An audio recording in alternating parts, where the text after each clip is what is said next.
Sensitive skin হলে এই ক্রিমটা ইউজ করার আগে এই ভিডিওটা আপনার একবার দেখা উচিত। আসসালামু আলাইকুম, আমি ইলমা and welcome to my new vlog Ilma unscripted. অনেক বেশি লেট করে ফেলেছি জানি ডক্টর অ্যালথিয়া নিয়ে। ডক্টর অ্যালথিয়া 345 রিলিফ ক্রিম, এটা নিয়ে রিভিউ দিতে। কেন দেরি করেছি? অবশ্যই রিজন আছে। আসলে এই রিলিফ ক্রিমটা ইউজ করার 7 দিন পরে আমার রিভিউ দেওয়ার কথা ছিল, যেখানে আমি পোস্ট করেছিলাম ইউটিউবে, কিন্তু দেয়া হয়নি। কেন হয়নি? কারণ রিজন স্ক্রিনে।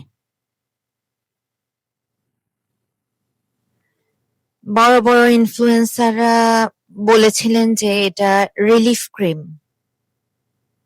কিন্তু আমার কাছে এটা র্যাশ ক্রিম মনে হয়েছে। সবাই বলছে সুদিং, এটা স্কিনে যদি রেডনেস থাকে বা জ্বালা পোড়া থাকে তাহলে সেটাকে রিডিউস করে, বাম্প স্কিনকে সফট করে, বাম্প ফ্রি করে, ফ্ললেস একটা গ্লো দেয়। বাট আমার ক্ষেত্রে এটা হয়নি। আমার ক্ষেত্রে এক্সপিরিয়েন্সটা অনেক বাজে। অনেক বাজে মানে খুবই বাজে। নর্মাল স্কিনে স্যুট করতে পারে, বাট সেনসিটিভ স্কিন হলে আমি মনে করি আর কি যে প্যাচ টেস্টের কথা আমি বলবো না, কারণ আমি নিজেই প্যাচ টেস্ট করে দেন এটা ইউজ করে স্টার্ট করেছিলাম। তাই আমি বলবো সেনসিটিভ স্কিন হলে এটা অ্যাভয়েড করা উচিত। Don't spoil your skin please. স্ক্রিনের ছবিগুলো দেখে বুঝতে পেরেছেন কেন আমি নেগেটিভ বলছি এই ব্যাপারে। ফেসবুকে স্ক্রল করলেই, ইনস্টাগ্রাম স্ক্রল করলেই, ইউটিউবে রিলস স্ক্রল করলে ডক্টর অ্যালথিয়া 345 রিলিফ ক্রিমের শুধু ডে 2, ডে 3 এর বিভিন্ন ধরনের ভিডিওস, এসব দেখে আমিও মোহমায়ায় পড়ে গিয়ে আমিও অর্ডার করে দিয়েছিলাম ডক্টর অ্যালথিয়া 345 রিলিফ ক্রিম। আমার এক্সপিরিয়েন্সটা অত ভালো না এটার সঙ্গে।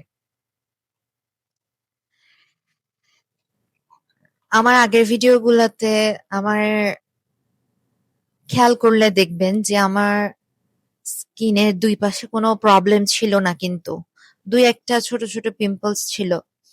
আর আমি আগেই বলেছিলাম যে আমার যখন মেনস্ট্রুয়েশন ডেট কাছায় বা মেনস্ট্রুয়েশন হওয়ার কিছুদিন আগে করে আমার স্কিনে একটু চেঞ্জ আসে, হেয়ার ফল হয় প্রচুর, কিন্তু আর এছাড়া আমার আর কোনো প্রবলেম ছিল না। আর একটু ডাল হয়ে গেছিল স্কিনটা, ওইটা আমি আলহামদুলিল্লাহ ঠিক করে নিয়েছিলাম। বড় বড় ইনফ্লুয়েন্সারদের ভালো ভালো রিভিউ দেখে আমি এটা অর্ডার করেছিলাম। দেখতেই পাচ্ছেন যে আমি এতটুক প্রায় শেষ করে ফেলেছি, বাট এখনো এতটুক বাকি। কেন বাকি? আমি আগেই বলেছিলাম যে আমার স্কিন সেনসিটিভ, আর এই রিলিফ ক্রিমটা all skin type plus sensitive স্কিনের জন্য খুবই কার্যকর। বিভিন্ন জায়গায় রিভিউ দেখে দেন আমি এটা অর্ডার করি আমার নিজের জন্য। 3-4 দিন ব্যবহারের পরে আমি তো স্ক্রিনে দিয়েই দিয়েছি রেজাল্ট। আর এই যে দেখতে পাচ্ছেন, ওকে, লেট মি শো ইউ। দেখতে পাচ্ছেন? ব্যাক ক্যামেরা দিয়ে দেখাচ্ছি। এই অবস্থা হয়েছে। এই অবস্থা আমার স্কিনে। তো আমার জন্য আনফরচুনেটলি কাজ করেনি। এই আরকি। So all of your kind information এর ভিতরে আমি কোনো ধরনের স্ট্রং প্রোডাক্টও ইউজ করিনি। ইভেন দো আমি কোনো ধরনের ভিটামিন সি টাইপের প্রোডাক্টও ইউজ করিনি। জাস্ট একটা normal face wash, doctor Althea 345 relief cream আর লিপসের জন্য ভ্যাসলিন। এই ৩ টা বাদে আমি আর কোনো কিছু ইউজ করিনি ওই ১ মাস। And here is the result. আমি আসলে আমি জানি না যে অন্য কারোর কেন কোনো ধরনের কোনো রিঅ্যাক্ট করেনি। হয়তোবা আমার স্কিন সেনসিটিভ ওইজন্য। অনেকের নাও করতে পারে। তো আমি বলবো কি যে যারা ডক্টর অ্যালথিয়া 345 রিলিফ ক্রিমটা ইউজ করে ব্যাড এক্সপেরিয়েন্স হয়েছে, হোপ আপনারা ভিডিও দিবেন। আর আরেকটা কথা না বললেই না, আমি কিন্তু ডক্টর অ্যালথিয়া 345 রিলিফ ক্রিম আমি আমার টাকায় কিনে দেন রিভিউ দিচ্ছি আপনাদের সামনে। কারণ আমি চাই না যে আমার মতো অন্য কারোর এই ক্ষতিটা হোক। এপাশেও হয়েছিল, এখন সেটা আলহামদুলিল্লাহ নেই। কারণ আমি এটা ইউজ করা অফ করে দিয়েছি। That's why. আমার উদ্দেশ্যটা হচ্ছে আপনাদের কাছে অনেস্টটা পাঠানো।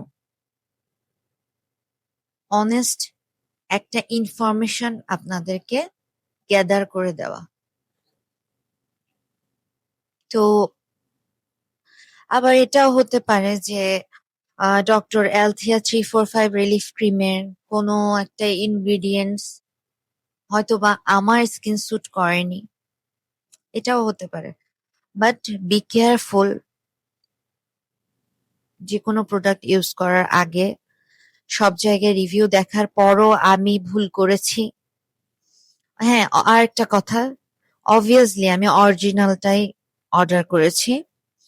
আমি এটার এটার প্রুফ আমি হচ্ছে স্ক্রিনে দিয়ে দিয়েছি।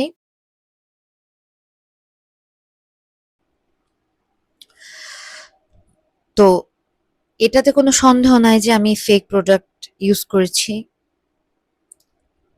যাই হোক, আবার আমি রিপিট করছি, কোনো কিছু কেনার আগে ইনফ্লুয়েন্সারদের ইনফ্লুয়েন্সে এটা ভালো, এটা ভালো, এটা ভালো না দেখে এটার ব্যাড রিভিউ দিয়েও একটু গুগল সার্চ করে দেখবেন বা ইউটিউব সার্চ করে দেখবেন, যেটা আমি করিনি। আমি ভুল করেছিলাম। আমার মতো ভুল আপনারা করবেন না প্লিজ। তো আজ এতটুকুই। আর আরেকটা কথা বলে নিতে চাই যে এটা ইউজ করা অফ করে আল্লাহর রহমতে আমি আবার আমার আগের স্কিন কেয়ার রুটিনে ব্যাক চলে গিয়েছি। আল্লাহর রহমতে স্কিন আবার রিপেয়ার হচ্ছে।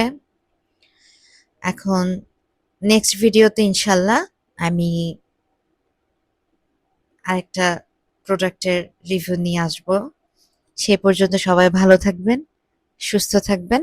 আমার জন্য দোয়া করবেন, আমার পরিবারের জন্য দোয়া করবেন। আসসালামু আলাইকুম।